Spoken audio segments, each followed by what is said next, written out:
After the accident, when Alice finally regains consciousness, she was in the bar, standing before the aforementioned Gothic-looking clock that read 1 minute before 9 a.m. in the morning.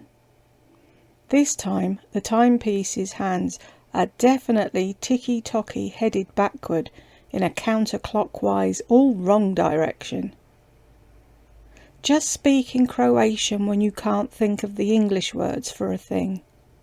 Turn around a time or two, then walk away and remember who you are, Alice, said Nida as she hopped down off the top of the bar. She'd been adorning the interior of the Mad Hatter Bar and Restaurant with flowers she'd fashioned out of papier-mâché, because if anyone would ever care to ask her, she'd tell them that the mad owners of the Hatter do not care about such matters. Somehow and what not, Nida appeared definitely different from what Alice could remember. No, it couldn't be. Could it? Nida, dear, did you do something different with your hair? Alice asked. No, it wasn't just her friend's hair, but everything about her was, well, somewhat off. There now were 2 tiny pointed ears atop her head. They were barely visible, but Alice was sure they were ears nonetheless. A sheen of fine hairs coated Nida's face, so much so that it resembled fur. What was more out of place were the long whiskers she now sported from the mid-sides of her cheeks, which extended well above and past each adjacent shoulder.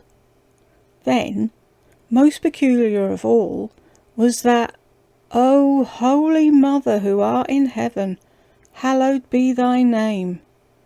Shall she dare even think it? As Alice's eyes travelled the short distance between her friend's shoulders, down past her arms, Nida's hands now looked like paws, and instead of fingernails, they were tipped with small sharp claws. Nida? It's been wizard's years since I've heard that name. Everyone here, of course, currently calls me Dinah, so you may call me Dinah now as well, dear. As she expressed her preference in the appellation, Dinah, lifted her right paw up to her lips, giving the white and black fur on the back of it a few licks, with the flat, long, broad tongue that flicked out from her pink lips. Satisfied that the paw was then sufficiently suited for the job she had in mind, she used it to thoroughly groom the back of each of the ears that now crowned her cranium. First she brushed the right ear, and then reaching around, toiled with the left one until sure the task had been adequately accomplished. Oh my moons and stars, thought Alice. Should she even think it, much less say? And if she were to say it, then how shall it be kindly said? Well, might as well just get it out there then. The girl who's her very, very, very good friend presently looked just like a cat. Now, it wasn't so out of sorts for Alice's gal pal to play a joke on someone, although it was rarely on Alice. During the time they worked in the restaurant together, which often would seem an eternity, customers had frequently remarked how similar the two looked, and on occasion even questioned if they were sisters. So the girls being girls, colluded on a prank when asked by replying that they were not only sisters but indeed twins. They'd even concocted a tale where they'd been born to Russian parents who were on the run from some bad guys back in the old country.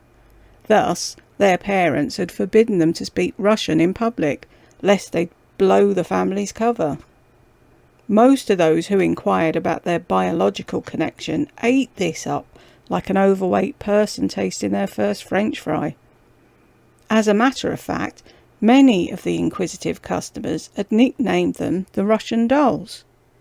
You know, the kind where you open up one to find another smaller one inside, then a smaller one inside of that one, that had a smaller one inside that, had the next smaller one inside, so on and so forth,